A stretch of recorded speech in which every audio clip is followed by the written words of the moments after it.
You're listening to an Airwave Media Podcast.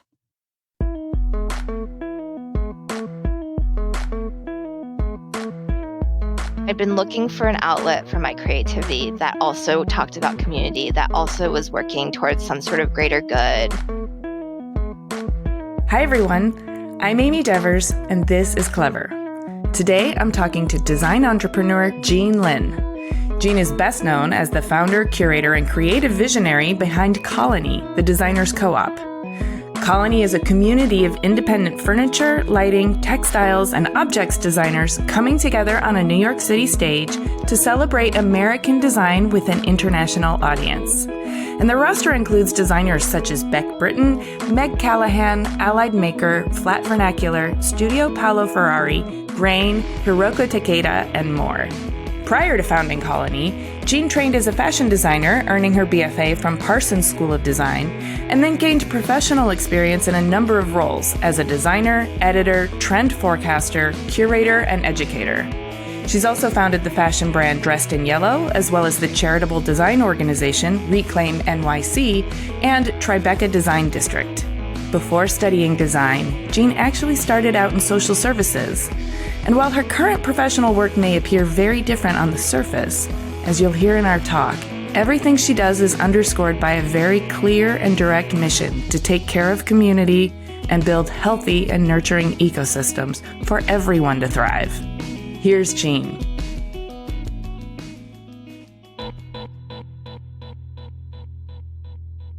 My name is Jean Lin. I work and live in New York City, and I own a gallery called Colony. We are a physical space, and we also do design and consulting as well. And I do it because I love it. I love design, and I love making my own way, and I love putting something out into the world that's going to last, and I wouldn't have it any other way. Well, I love that you love it. We need more love in the world. Let's go all the way back to the beginning. Tell me about where you grew up, what your childhood was like. What kind of a kid were you? I grew up in Massachusetts. I was a tomboy. So I'm Taiwanese American. My parents were born and raised and lived in Taiwan until their adulthood. They came over when my dad came here for grad school, and I was born in Arizona. My older brother was born in Taiwan. So when I was like 1 or 2, they moved to Massachusetts, and I lived there. Growing up ever since then.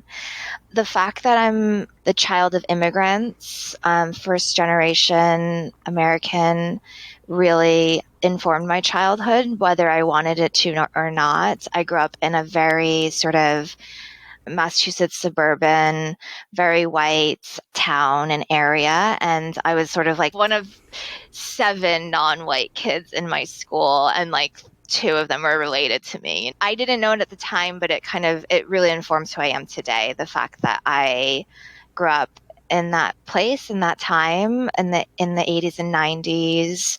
I was a middle child, so I was very sort of textbook middle child. I was the only girl, so I kind of ran behind my brother a lot, my older brother, and did all the sports he did and had all the interests he had. And it's kind of like a muddy memory of what that was like. There's like spots of like clarity of like, oh, that was really important. That thing my parents used to say to me was really important. But other than that, it's like this very generalized thing of like child of immigrants, tomboy, because I had 2 brothers and didn't grow up in design at all. So yeah, that's interesting. What profession were your parents engaged in?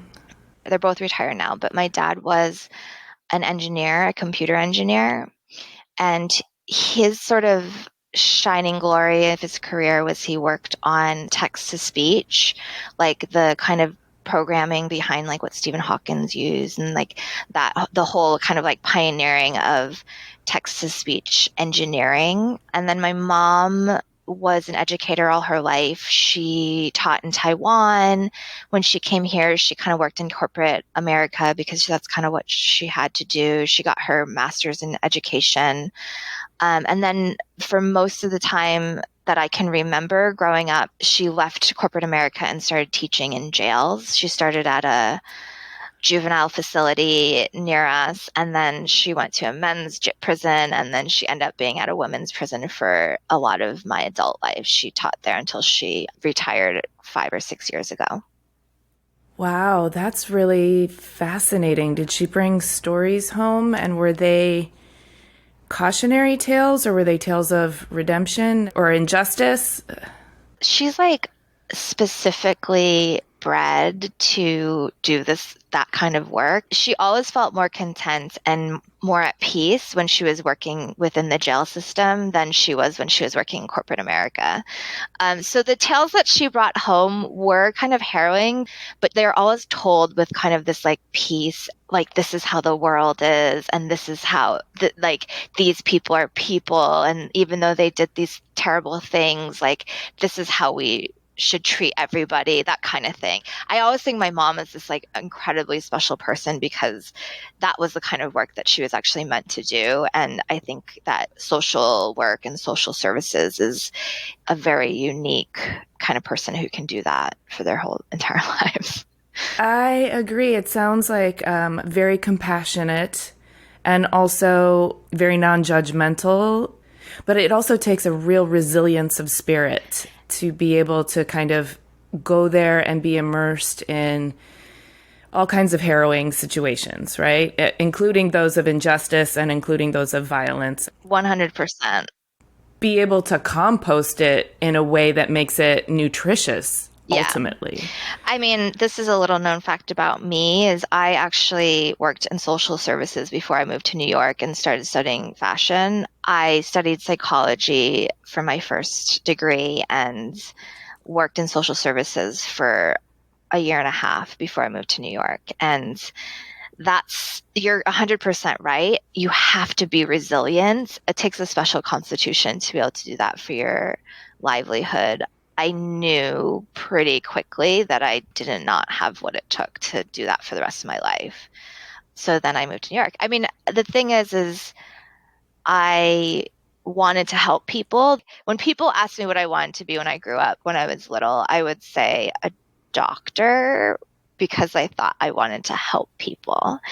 And then I actually did pre-med for a while along with psychology at UMass, and I'm not good at math and science. And I could not be a doctor. Pre-med lasted about 3/4 of a semester before I was like, this is not going to happen. I was trying my hardest, my very hardest, and still just scraping home B's. And then they were like, yeah, you're going to need like straight A's to even be considered to get into medical school. And I was like, yeah, that's not going to happen. So, I mean, I always think that's interesting. I think a lot of people who end up in the creative arts kind of start with this need to be of service, to be a healer of some sorts. Society doesn't really teach us that creativity is healing so much, right? It's not like go to, become an artist because the world needs it. And yet we do. Yeah. And it was a real struggle for me because I studied psychology. I started this job right out of college where I was taking care of a schizophrenic population out in Western Mass. And, it was very intimate. I think the title was called direct care counselor. And, I gave them their meds every day. I drove them to their doctor's appointments. I would drive to New Hampshire because the cigarettes there were cheaper. And because I was in charge of their finances, they got a certain amount of money from the state because they're on disability. So they got a certain amount of money every month and they had to have their cigarettes. So I would drive to New Hampshire to get them their cigarettes in like truckfuls because we had several patients/clients. But yeah, I like struggled because I knew that I couldn't do that for the rest of my life. And I knew I had this sort of creative drive within me that felt very selfish at the time because I was like taking care of these like mentally ill people. And the idea of like going to New York City and like learning how to design clothes just felt so self-indulgent. I think that the conclusion I came to at the time was that I have to survive my own self before I can do any good in the world, and finding what you're really supposed to be doing and making yourself the happiest version of you is actually a service, because then you open yourself up to be able to find other ways to contribute to sort of society and the greater good. That's incredibly self-aware to have at that age. Did you truly come to that at that age, or did you rationalize it after the fact? Well, I did come to that conclusion at that age, but I don't think it was like fully realized. Like, it was a selfish sort of conclusion, realistically, because I needed to find a way out of that path. I think that's how our brain works sometimes, is we organize the reason that we can feel good about in order to do the thing that our soul knows we need to do. Right. And then we have to like reverse engineer, what is the story I'm going to tell myself and the public about why I'm doing this. And it was tough. When I first came to New York, I would see homeless people on the subway and the street, and I would know their story. Once you've worked with schizophrenic people for even just a short amount of time, you really see their affects, and you can see it in the homeless population a lot here. And I saw it was so pronounced when I first moved here, because I had just come straight from that job, and I had a lot of guilt about it, for sure. How did you process that guilt? It is a sort of thwarting of your own potential and power to not do what it is, or not find how you can express yourself most fully, or to not make yourself the happiest and most fulfilled you can possibly be.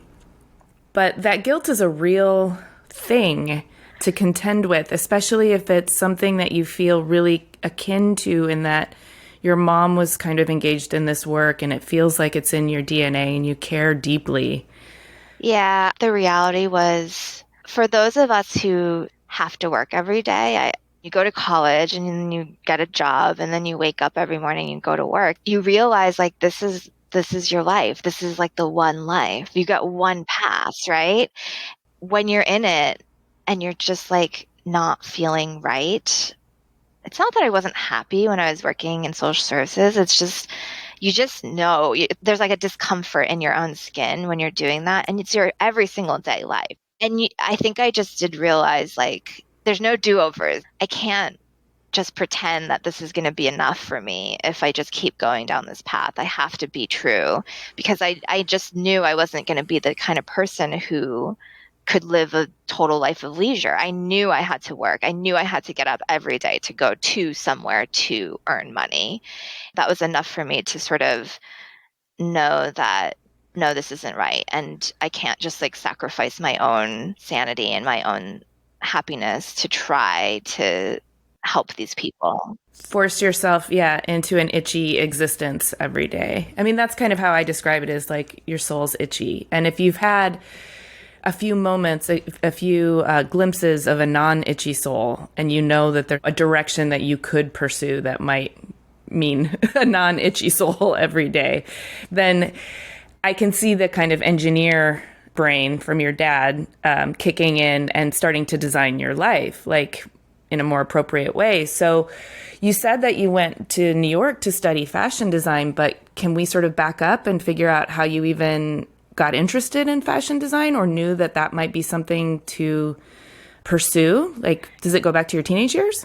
Yeah, I mean, I think I was certainly enamored with fashion and enamored with figuring out how to make a style when you're in like high school, and like everybody just wears Abercrombie and Fitch, and like I grew up in a time where you couldn't just go online and like find the world at your fingertips. Like, I really thought about like how I presented myself with my outfits and things like that. So like I had this sort of interest in style as like a communicator of who I was. Also going back to the fact that I was like the only Asian girl, like, or one of four, or whatever it was, me and Ruby Wang.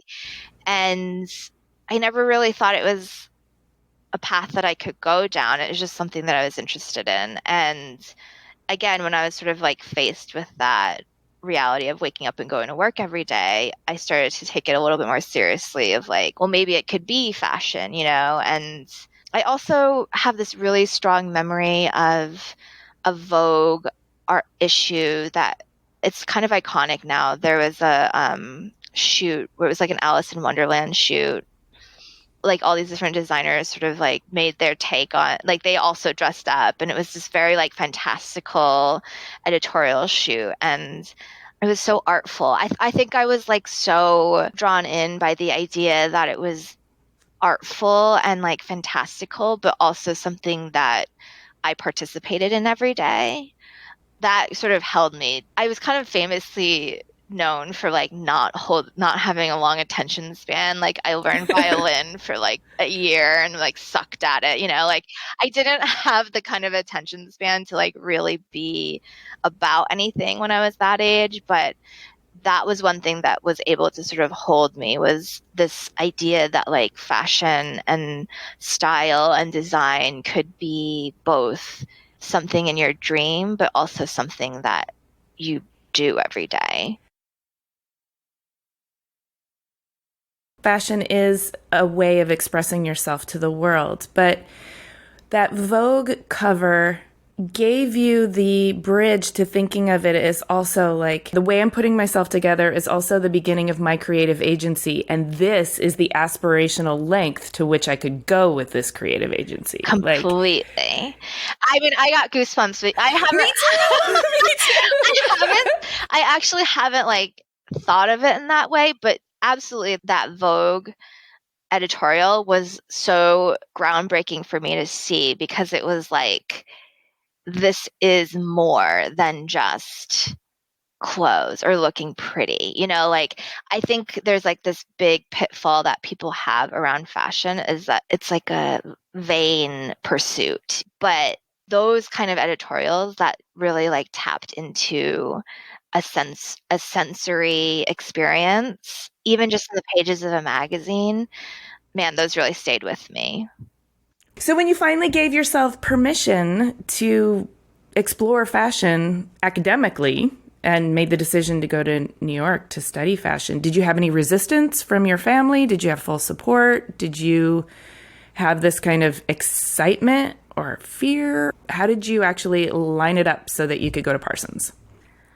I had resistance from my family, but not in a way that was hindering. It was more just questions and making sure that it really was what I wanted to do, and making sure that this made sense and that kind of thing. I will say that I want to talk about my trip abroad to Taiwan, which I took before all of this, before I worked in social services, because that was sort of my eye-opening experience.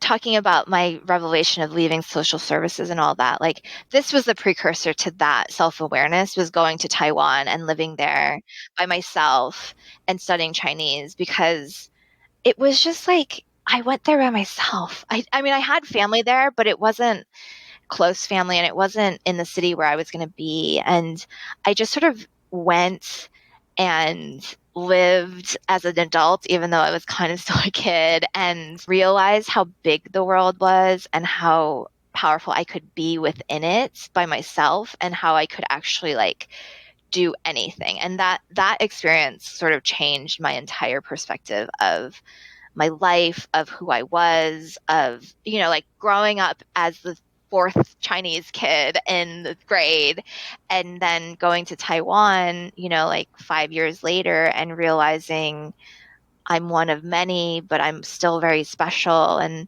all these sort of beautiful revelations that required me to think hard as a young person, in an existential way, sort of gave me the agency to make choices about my life very young, that were very sort of pointed and intentional. So by the time I had said, I'm moving to New York, I got accepted to Parsons, I'm going to study fashion, I think my family had already known this version of me that was sort of assertive and strong and determined to sort of guide my life in the way that I knew I wanted it to be. So the resistance was just sort of concern, and it was like a supportive resistance, I guess you can say. I think I get what you're getting at. It's like just asking the right questions to make sure that you know what you're getting into and that you feel assured of your decision, but then also needing to hear your assurance to convince them. Yeah. And actually, my dad was like, Providence has a great art school. Because I think a lot of their reticence was actually just me moving to New York City by myself, never mind going to study fashion and all that kind of stuff. So, but I also had a really supportive, my older brother, he studied finance, and he kind of always did what he was supposed to do. And he's an amazing older brother, an amazing son, amazing man. But I think at that point in his life, specifically, he was having a lot of challenges with the choices that he had made with his career and his happiness and his itchiness. I think he was really like seeing in me an opportunity to find something special and new and different, and something that wasn't really like prescribed to me since I was born. And he was really supportive, so he actually kind of made it financially possible for me to do it. Oh, that's so wonderful. Yeah, and we're not a rich clan, the Lynns of Northborough, Massachusetts, but I've been very fortunate to have them be so supportive of all of the things that, like my zany ideas and my zany things that I want to do that are just so foreign to what they are used to and what they know. And that's a great example of my dad being like, well, I don't know how you're going to do this. How are you going to, I got a little bit of a scholarship, but they're like, how are you going to pay for food and da da da. And my brother Jason was like, I got all this money. I don't have anything to do with it. Why don't you just take some and we can make sure that you can do this. Oh, that really warms my heart. Yeah, that's a really important precursor, I think, to where you're coming from with the Colony Co-op, which we'll get to. I really like that you told me that story. So what was Parsons for you, and what was studying fashion design? Did your horizons crack open? Parsons was the first time I was able to be only creative and not worry about what that meant. It changed the way that I moved in the world. It changed the way that I thought about creativity. It changed the way I thought about hard work. I mean, it was hard. It was so hard. It was hard because of the curriculum, but it was hard because I cared so much about learning and doing and finding, and it taught me how to work hard. 100%. Like I didn't really work hard before I went to Parsons. I worked. Sometimes it was hard, sometimes it was easy, but when I went to Parsons, I worked really hard, and I worked really hard for like extended periods of time without rest, without sleep. And it was not because it was what was expected of me. It was because like I found my way there. I borrowed money from my brother. I made that choice to be there, and I felt like I owed it to myself and my brother and my family and everyone, all the people who I left at my old job who were mentally ill. Like I owed it to everything that like led up to that, to do my very best and do everything I could to like be a sponge and learn everything that there was to be learned in that moment. There's a difference between working hard because the job is hard or because it's expected of you, and this sort of self-driven, determined hard work because you can feel yourself propelling your own self forward. And all of the circumstances that got you there sort of become the fuel in your motor. I mean, it sounds also like you pushed yourself in a way that totally expanded your concept, your self-concept, and your creative agency. And then now could potentially be an unbalanced way of working. But I mean, I think that we all need to go through that in our youth, particularly when we're learning, so that we can feel what the edges are of what kind of hard work we're capable of. And and just how strong we are. Yeah. Actually. I mean, I think that for me, it was just the beginning, and it was like it's been a crescendo of that kind of mentality of hard work for like the better part of my career from there until now. Only until recently have I had the faith in what I've built, the sort of the world directly around me, to be able to like let off of the gas a little bit and let myself be healthier as an individual, personally, and trust that it's not all going to just like crumble down around me. Parsons was the first time I worked hard, and then I think I worked hard from then. Ever since. Even in just the past like 2 years, have I been able to really say like, it's going to be okay if I just don't go to the very edge.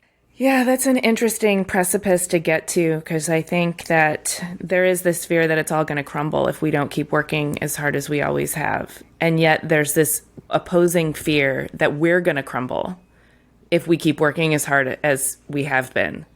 The way that I did it wasn't a fear that I was going to crumble. It was kind of this certainty and me just sort of like putting it off, trying to put it off as long as possible.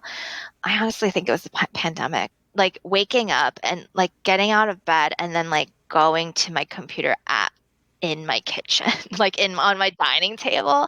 Probably surprisingly, I obsessively work out, all that stuff. So like I used to have this whole big routine, and I would get up so early, and just like work. And the pandemic kind of forced me to like be like, oh, I can't do that. Like my commute is like 5 seconds. I think it's interesting, the perspective shift. A lot of us got like a real wake up in terms of just how we were driving ourselves and our bodies and where we were spending our energy. Talk to me about your sort of early professional life before you founded Colony, because Colony is what you're doing now in addition to the other things that you do. I look at this sort of early professional life as the stepping stones that got you into position to sort of launch yourself into this really important sole purpose that you're doing right now. Yeah, so I graduated from Parsons. I got offered a job immediately, design assistant with a celebrity fashion line. So I worked for JLo's like fashion brand in her first runway show. And now, like I'm so like heady about fashion and design and style and, like dreams. And then like this like JLo, like this pop star comes and is like, here's a salary, here's health insurance, you can be a designer. It was like so against what I thought I was about, but I was like, I need a job, so I'm going to take it. You know what I mean? I got that job. I had been working interning, but also working for Prince Schooler before that, which is more of like a design label. But like I could have kept going there, but they weren't really paying me. And it was like, no, I need a job. So I'm just going to take this job with this kind of like icky brand. And I worked so hard. Of course I worked so hard because that was my thing at that point. I was there until 2 a.m. They asked me to dye a cashmere sweater, a white cashmere sweater, red, but they only gave me like RIT dye and like the bathroom and some trash bags and stuff like that, So I worked really hard and the fashion show happened. So it was probably like 3 months, 4 months. And after the show, they let me go. And I didn't know. I was so green. I didn't know that was a thing, that people just like tell young designers that they can have a job and a steady income and insurance and all this stuff. And they really only needed bodies. Fully knowing it was temporary, that's kind of predatory. I don't know, but that's certainly how it felt. It was me and like several other people, young designers at that time, worked there. And then they just, after the show, it was literally like a week after the show, everyone was cut loose. And I was devastated. I cried in the street. I didn't know what to do. I was like, what am I going to do now? I left this great internship. I left this great path that I really believed in to be like a more like sort of designer, and now my only like resume piece is like JLo. So that was really tough. I got another job. I got fired from that job too. Like, so in fashion, my sort of life in fashion was about working hard and then getting let go because it was just like cutthroat. And that's the cycle of the fashion industry, right? I mean, particularly at that time. I don't know if it's still the same, but was my understanding of it as well. Get young bodies, use them, squeeze them up, and then cut your extras when you don't need them anymore. Yeah. And when I look back on it, that's when I realized I wanted to work for myself, period, full stop, because I am a hard worker. And if I'm going to stay up till 2 a.m, it's going to be building something that I believe in and that I know won't fire me in 2 months. Yes. I realized that if I was ever lucky enough to be in a position to have employees or to be in a position to have manage people who are sort of working for me, I would treat them with dignity and respect. And as creatives, the creatives that they are, like when I was working, nobody asked me what my thoughts were. Nobody asked me what I did, in my free time, which I didn't have any. But like if I had any dreams, they were not on the table. And for me now, with my company and my employees and my designers and my students, like I feel like it's just such an important part of the way that I operate is finding space for the creativity of the people who are supporting my dream. What happened was I was like, I'm starting my own line. And I was like 20 nothing years old, like I was not in a place where I should have been doing that, but I just felt like so motivated to have my own company and be an entrepreneur and be my own boss. So I started my own line. It was called Dressed in Yellow. It was very sweet. I cared about it greatly. I worked very hard, but like all those things, they are very hard to start up. And honestly, I probably wasn't the best fashion designer. So I did that for a few years, but while I was doing that, I looked for another job that I could do and earn money because I wasn't earning any money when I was working from Dressed in Yellow. So that was when I started writing. I got a job writing for this newsletter. It covered commercial interior design. It's called Office Insight, and I think it still exists. That was how I learned about the world of design, like I thought design was fashion. I didn't know that there was like a capital D design out there, and what part of my job was to like go to events. So I would like go to the openings at Moss in New York. Oh, really? Yeah. That's going to be like foundational experience. Yeah. And I was like so young. I didn't know anybody. And I was just like this little twerp in the corner, like drinking my wine. But I was just so in awe of like everything that was going on around me. And I really kind of gravitated to those moments that look, commercial interiors, wonderful, right? But there's moments that are a little bit less exciting. And then there are moments that are kind of like transformational.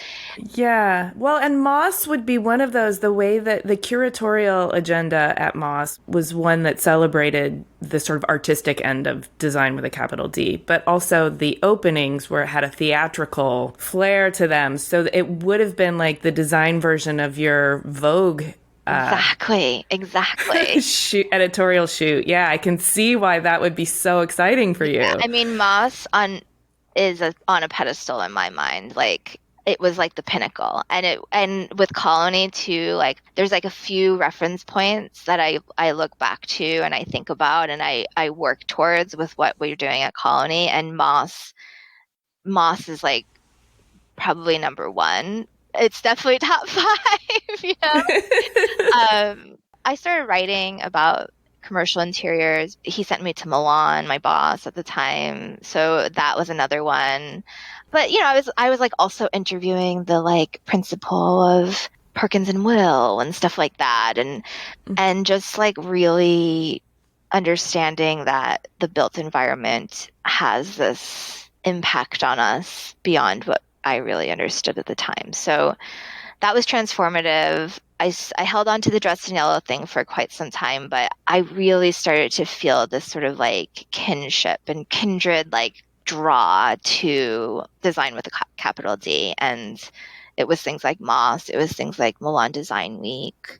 It was even things like companies like Steelcase and Vitra and Herman Miller and Knoll. Like they had these like amazingly rich histories, but also this like very human centered way about thinking about commerce and product development and all this kind of stuff. So I was really, really drawn to it. And it really felt I was like learning a language that I spoke when I was a kid. It felt like I was coming home in a way, like really finding my like stride there. I think when you do find something that clicks so resoundingly, there is a kind of mystery too, to like, well, where did this come from? Why does this feel so familiar and so comfortable for me? And why do I feel like this is the area where I can really start to exert my full power? Psychology wasn't an accident, like I was always interested in people and how like sociology and how people sort of interact with each other, and realizing that so much of that was sort of influenced and controlled by these other things that people actually make and people actually think of and people actually research just felt so eye-opening to me. And then on top of that, the idea that we can evoke emotion. The first time that I went to Milan, I was just like, what the hell is like, what? My mind, like the saying your mind is blown is like an understatement for how I felt the first time I went to Milan. I cried when I was on the bus going to the airport. I was like crying because I could not believe what I had just experienced. It was because it was emotional. Like I felt it and I couldn't it hit me like a ton of bricks because I didn't know that that was possible. I didn't know that that's what was in store for me that week. I tried to explain it to people and you just can't. Like it's just like you just experience it, and the idea that you can just be drawn into this emotional experience through things and colors and light and walls and furniture is like, what? I was just blown away. And I feel that way about Moss too. How old were you and what year was this for context? Mid to early 20s. I was very young. I was in a rush. I graduated all my degrees in like 2-3 years. Like I was always in a rush back then. So that's why it feels like packed into a short amount of time because I was so young.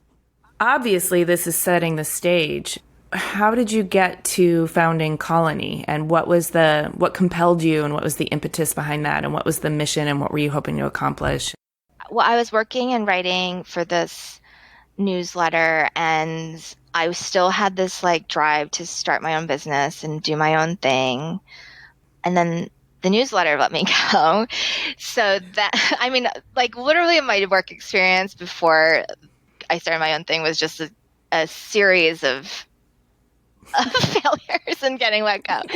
But which is fine, it's part of the experience of getting stronger. So I started my own blog. And at that time, Jamie of Design Milk fame and Clever podcast fame can tell you, like at that time when we started our blogs, it was the thing. I was like, this is it. The blog is going to be the thing. So I started a blog that was very similar to the newsletter, except it was a little bit more geared toward like a younger audience, because the newsletter was more geared towards like the principals versus the associates. So I started a blog that was geared towards commercial interiors kind of, but a little bit more young, a little bit more people focused. And I thought that was going to be the thing that I was going to do there for the rest of my life. It wasn't. I ended up selling that blog to a company called Designer Pages. And Designer Pages is an online product database. But they had at the time, I think they still might have it, but they had at the time a media arm. And Otto was sort of rolled into the media part of Designer Pages. And they hired me to run all of the media side of the company. Oh, I also worked as a trend forecaster while I was doing auto. So the other story of my life is like trying to do my own thing, but also needing to make money. So finding other jobs. So while I was doing my blog, I also got a job working as a trend forecaster for a company called WGSN based in London. And that was a really interesting experience because I was like literally forced to see everything. I had to go to like all the trade shows, everything, and just like see it. And sometimes my opinion was layered on top, but usually it was more important about just like seeing it all and kind of dispersing the information in like a cohesive way. Distilling out patterns. Interesting. So that was the job I did right before I sold the blog. It's interesting because I'm starting to put together all the different like layers of experience you have that would make you good at what you're doing right now. It's a wide swath of what I do now. And then I was working at Designer Pages. Hurricane Sandy happened. This is when I usually start the birthplace of Colony because I did a show with my friend Jen. We invited designers, local New York designers, to create work out of debris from the storm. And we sold it for storm relief. So that was like the first time I was in a curatorial role. That was the first time I put on a show. That was the first time I stepped kind of off the screen into like the 3D world of physical objects, how to install a sconce. You know, we did it. The first show was at Ling Rose in Soho. They very generously sort of let us sort of take over their space for 3 days, and it was really magical. And from that, I kind of just sort of like became friends with all of these independent designers in the area, in this community. Not only independent designers, but independent designers who would be the kind of independent designers who would also be willing to give up their time and energy and expertise to create work for a charitable cause. So there is a kind of coming together of for a group greater good at the genesis of all of this. Yes, exactly. And that first show felt like, this is it, right? This is the thing. This is what I've been sort of searching for from the time I like flipped through Vogue and all the way through like working with like in social services, all the way through the whole thing, right? I have goosebumps again. This does feel to me like all of Jean is coming to the party now. Yeah, exactly. Exactly. It was magic, and I didn't want to let that magic go. It is the first time I really intimately understood their businesses, but those independent studios better and what they actually had to do. But the reality also to that was I felt whole and I didn't want to let that go. And that's a huge part of the story that I don't really talk about because it was like I had been looking for this. You know, I'd been looking for an outlet for my creativity that also talked about community, that also was working towards some sort of greater good. So I found it, but then it was over. But we did another one during Design Week the next May. And that also informed sort of like the importance of space, physical space, the price of physical space, the challenges that independent designers face with showing their work and the costs and everything around that. The idea of Colony came about between the first Reclaim NYC show and the second. And then it became more of a reality after the second one, and planning and the jumping off the deep end part happened after the second show. So let's give our listeners the overview of what Colony is and how it's different from, let's say, other sort of independent maker gallery situations. Yeah, so Colony is structured more along the lines of a cooperative. The traditional gallery works in a commission base, so they generally take 40 to 60% commission on every sale. For the independent designer or maker, that is a really tough proposition because everything costs more. Materials cost more when you're buying it locally. like their time costs more because they're paying for shop space in New York City or an equivalent city. And it just sort of squeezes their margin into almost nothing. What happens is they end up chasing their sales. So even if one of these galleries can sell at volume and sell like a lot of their work, they're still not really making a lot of money because every sale they have to give up so much of it. The idea behind Colony is more like a co-op. So they pay a monthly fee, the designers that we represent, and then we're able to squeeze the commission down to a fraction of what it generally is.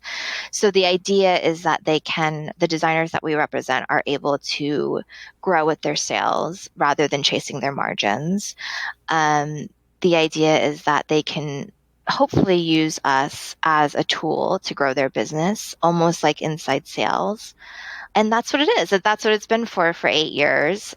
And there's a physical space that functions like, I would say more like a gallery than a showroom, because it's very curated and it's an evolving experience of all of the things that you've grown attuned to in your life and expertise. So it's not only a place to discover independent makers, it's a place to keep returning, to kind of keep rediscovering. I would say maybe here's also where your trend forecasting comes in, because it does feel like a place where you can go to kind of tap into what's coming down the pike, what feels like very emergent, but not in a challenging way. And I mean that in the best possible way. I think because you work with independence and you're also so attuned to the world of design, your curatorial representation of what you're doing in the gallery is a really important way of sewing together different aspects of the independent maker ecosystem in a way that presents it in its full glory. Oh, thanks. Including like craftsmanship, but there's an ambiance, there's a tactility, there's a sensuality that comes together in Colony that really celebrates the individual maker as well as the whole movement. Wow, thank you. There's like this sort of practical side of what Colony is, which is the co-op and the support that we're offering the design community. But also there's that magical side, the dream side, which is so important. I've always made that such a priority for me, which is keeping the curatorial vision very focused and true and never compromising on that, and I think that's part of the fabric of what we do. And it doesn't really always make it into the headlines because I think the co-op side is so radical to do what we're doing on that side. But what we're doing on the other side is all those things that I've talked about, like going to Milan and feeling a space, going to Moss every month they had it, right? And just feeling so at the pulse, the very, very pulse of what design was. And that has never left me. That is always what I'm reaching for. Every single new decision we make, every single new project we do,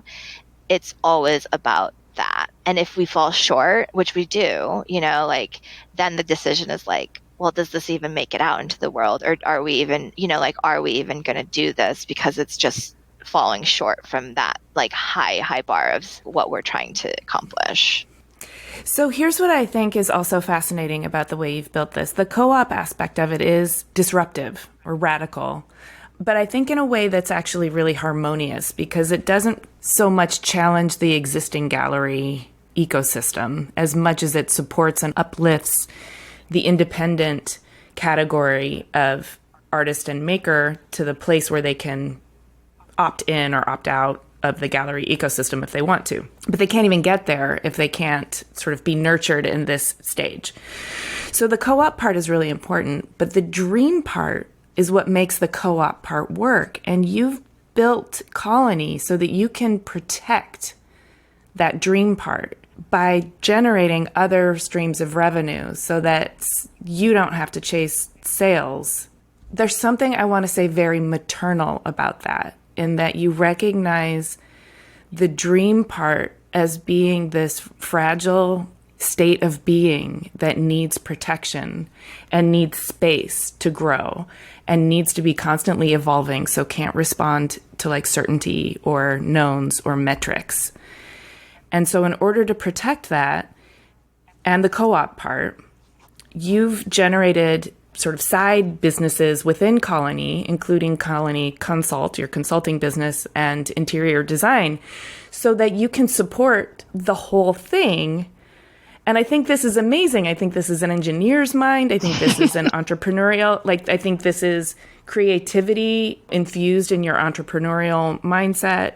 But I think there's also a very powerful femininity in this way that you've built your business to protect the fragile parts and keep nourishing them with the resources that they need to thrive.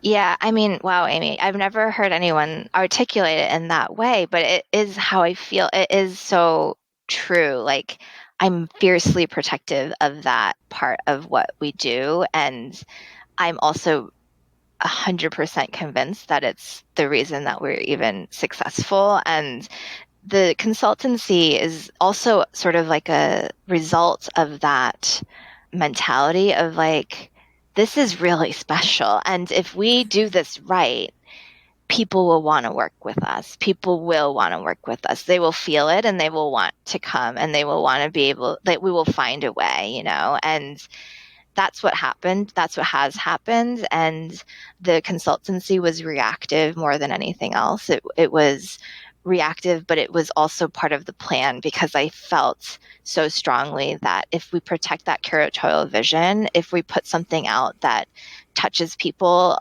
and makes them feel, then they're going to seek us out. Then people are going to seek us out and want a piece of that sort of feeling and that magic that we're able to create. It's weird when you have an idea and it's like such a leap of faith and a leap of an investment, like all the things that are scary. And then you can say like, well, wow, that really did work out the best way that I thought it could. Yeah, I mean, I just want our listeners to know that when you started Colony, it was a real leap. Like you scraped together your entire life savings to sign a 5-year lease on your first space. And that means you are all in. I used all of my money. That brother that helped me get to Parsons, I used some of his. I paid him back, but that support did not end at Parsons. It has continued on through my entire adult life. I always think of myself as the underdog for that, for so many different reasons, but a huge part of it is like I jump in fearlessly and it's either stupidity or it's brave. I'm not sure. I'm still not sure if it's like I'm like being reckless or if I'm being brave. I think one of those things has to exist for like a normal gal like me from Massachusetts to be able to do something in New York City that has a stamp, and to be able to be talking to you on this podcast, like to be able to make some sort of stamp on the world for us, like mere normal people, mortals. Like we have to take huge risks and make big sacrifices, and that's kind of what I had to do. I had to say like, okay, this is all the money, this is all of the experience, I'm just gonna go for it. And because I believe it, I believe. I love that it's a combination of bravery and recklessness, and I think you're right, it's both. I mean, not that you weren't calculating your risks, it's that you just had no guarantees at all. Yeah. It's weird to like pat myself on the back for it, but it's also kind of just the reality of my life and what Colony is. And I feel proud. And I also feel like people can't really understand what Colony is unless they really understand that part of it, I mean, I think it's such an important piece of the design ecosystem, what Colony is, and not just because you're curating and celebrating this kind of corner of the scene, but because you're designing a new way forward and you're a model for how people can make their own cocktail of bravery and recklessness and chart new territory in the world. whether they're consider themselves a creative or not. There's another area of your life where you made some really intentional decisions based on belief. You recently became a mother. Congratulations. Thank you. And I don't think I'm giving anything away here. This was not an accident. No, it wasn't. I would love for you to tell me that story, because I've seen pictures of your child, who's just a beautiful, laughing, gorgeous capsule of joy. Yeah. If you've made it this far in the podcast, you know that I work very hard. I'm very career driven. I've always have been since that moment I realized I had to wake up every day and go to work and make money. I think that younger version of myself always assumed that I could have it all. Like I just assumed that it would all work out. I could have my own business and I could have a beautiful family. I could get married and all the things that you're supposed to want when you're just kind of starting out in adulthood. And as I kind of progressed through my career and, each step along the way, it felt like pushing a cart with no wheels up a mountain with no trail, like it felt hard, and it felt like it took all of my life energy to make these things happen. And I started to realize when I was younger, like maybe a little older, not quite as young, but younger than I am now, that these things aren't just going to happen for me. And I'm going to have to make sacrifices. I'm going to have to make decisions. I'm going to have to be intentional about how this one pass at life goes for me. I always knew I wanted to have kids. I always knew I wanted children in my life story. I didn't always know what that would look like. I didn't know if I would find the right guy and get married. I didn't know if I would adopt. I didn't know what that would look like. I was very open to whatever it was, but I always kind of knew I wanted that as part of my life if I was so lucky to have that. But I was also really wanted to be a business owner, and I really wanted to make my own stamp on like professionally too. So yeah, there was just like a lot of years where I chose not to get married. I've been so lucky to be in so many great relationships and have so many amazing people around me in my life. But for a long time, it was just sort of like my work, and I need to do this because I got myself in this and I need to make this work. And what that takes is, I always say it's like my entire life force has to go into making Colony work, because I just signed over all of my money into this physical space that doesn't have a floor. And now there are these people that are also relying on it for their life force, but also you painted this incredibly accurate picture of pushing a cart with no wheels up a mountain with no trails. Like when you're halfway up the mountain, you kind of can't go back down. You can't go up. You have to just wait till you can get to a higher perch before you can even branch out and do anything else. So the motherhood thing just had to wait, and relationships started, relationships ended, relationships started again. I became very empowered in the past few years to realize that it's not going to look the way that you read it in the fairy tales when you're little. I felt like I built a business, and that was the hardest thing I've ever done in my entire life. And if I can do that, I can do just about anything. So I decided to have a baby.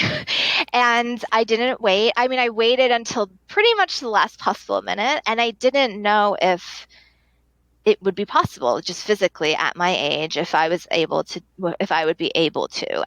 But I just knew that if I didn't try, I would be regretful. And I knew that I had kind of subconsciously been building my life for that very moment of being able to make that decision on my own, to my own accord, under my own sort of rules, and just doing it my way.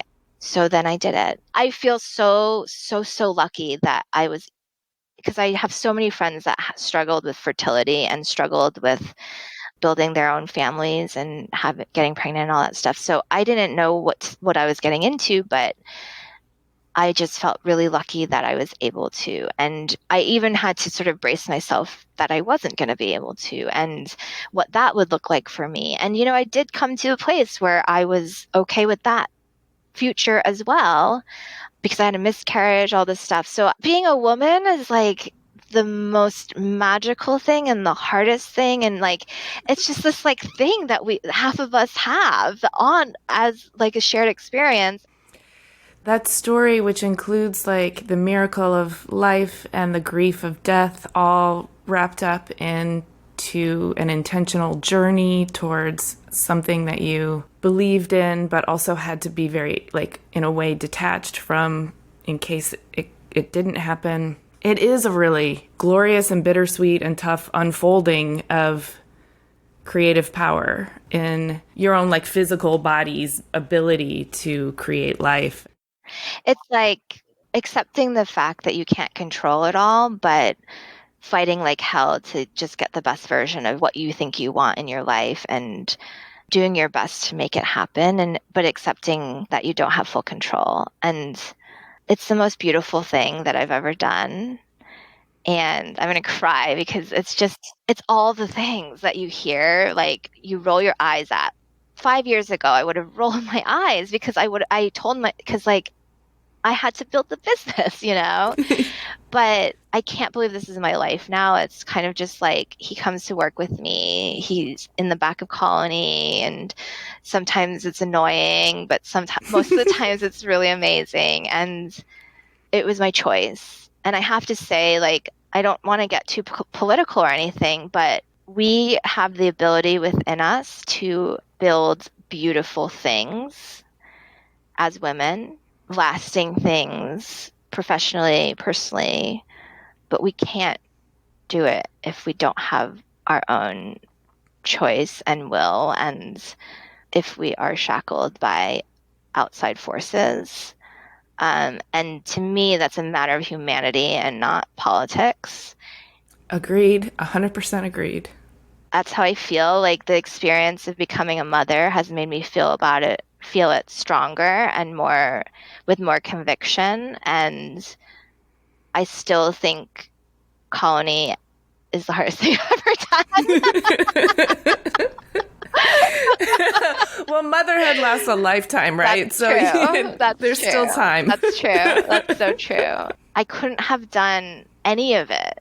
Colony, Juno, any of it, if I hadn't been empowered as a woman. I'm grateful. I'm so grateful for the path that I was able to go on, because every single step gave me that. It's like the video games when you like get more green power. It's like every single step along the way has given me more green power to do the things that I think are important and that I want to see in my own life. And my hope is that can continue. And also that I can sort of empower more people. It doesn't have to be only women, like young people, that's also part of what drives me now too, is that I think I was so lucky to be empowered the way that I have been. And I feel an imperative need to pass that along to whoever it is behind me that needs it also. Amen. And also, thank you for using your life force and all of your energy to not just build a thing, but build a platform, build a way for things to grow through you. I think that's your way of using your life force to amplify the good that you're able to do in the world. Thanks, Amy. It's really inspiring. Thank you so much for sharing your story, Jean. Of course, thank you for having me. This has been great. Thanks for listening. To see images and learn more about Jean and her work, read the show post. Click the link in the details of this episode on your podcast app, or go directly to cleverpodcast.com, where you can also sign up for our newsletter. If you like Clever, we'd love your support. Please subscribe, rate, review, make a donation, tell your friends about us, or take advantage of our sponsor offers. We also love hearing from you on Twitter, Instagram, and Facebook. You can find us at Clever Podcast, and you can find me at Amy Devers. Clever is hosted and produced by me, Amy Devers, with editing by Rich Straffolino, production assistance from Ilana Nevins and Anushka Stefan, and music by L1011. Clever is part of the Airwave Media Podcast Network. Visit airwavemedia.com to discover more great shows. They curate the best of them so you don't have to.